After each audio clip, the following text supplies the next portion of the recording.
Welcome to Nach Simanim. I'm Jacob Thomas, and today we will be learning Shmuel Bet, perek Vav.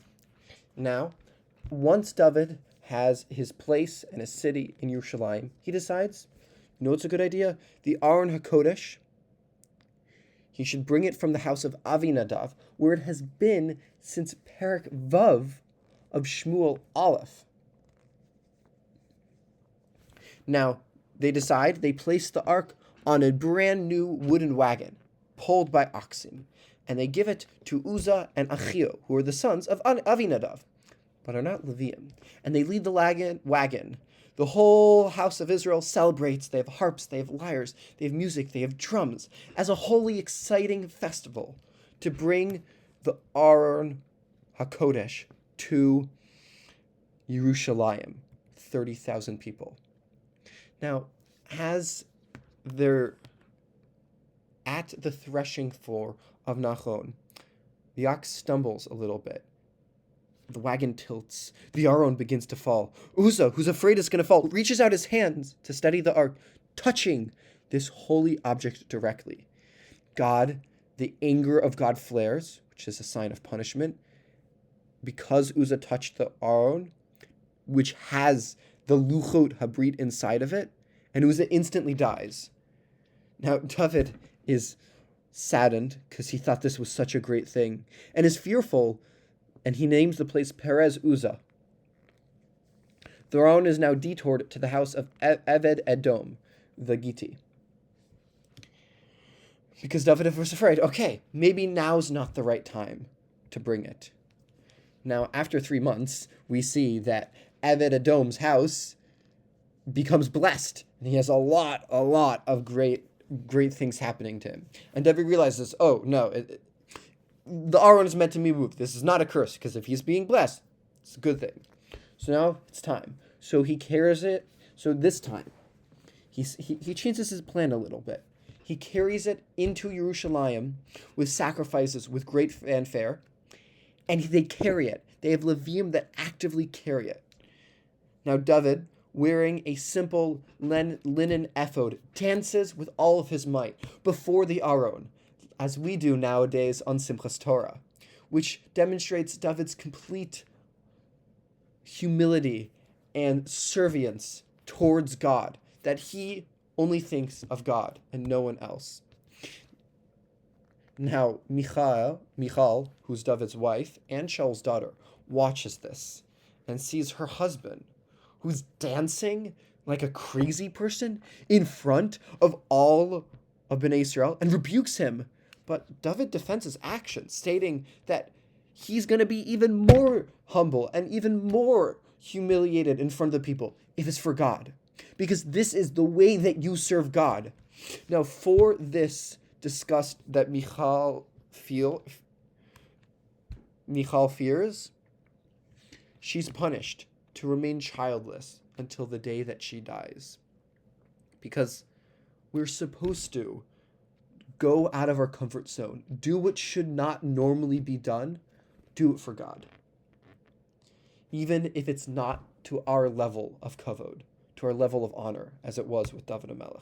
Now, as a recap, we have the initial attempt to bring the Aron into Yerushalayim, but Uzzah dies.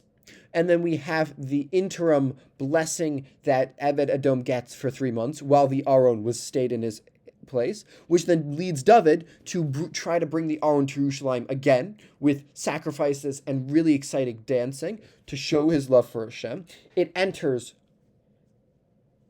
Yerushalayim, and Michal mocks, and we have the mocking of David by Michal,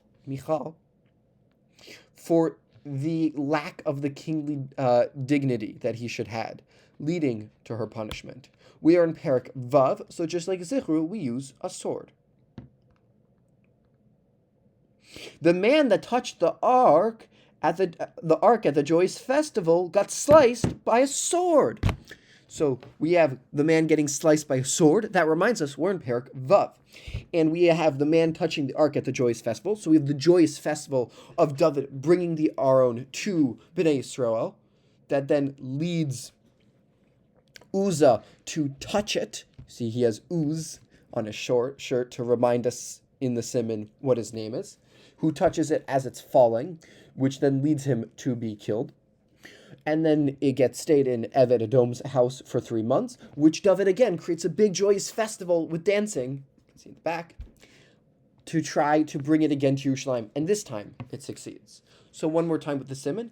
The man that touched the ark at the joyous festival got sliced by a sword. We're now going to do a 4 perek back chazar, starting with perek bays, in which we use a house.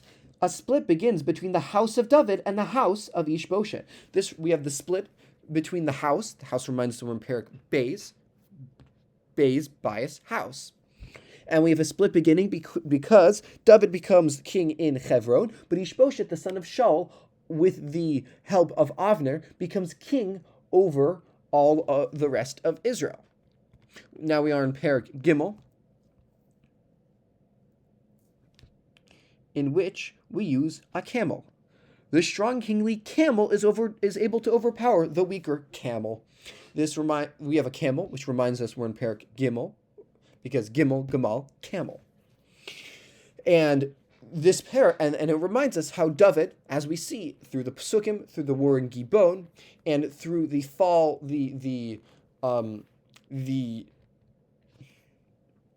defection of Avner to David's side, who gets killed by Yoav, David becomes much stronger than Ishbosheth, which leads us to perek Daled, in which Ishbosheth is impaled by a sharp door.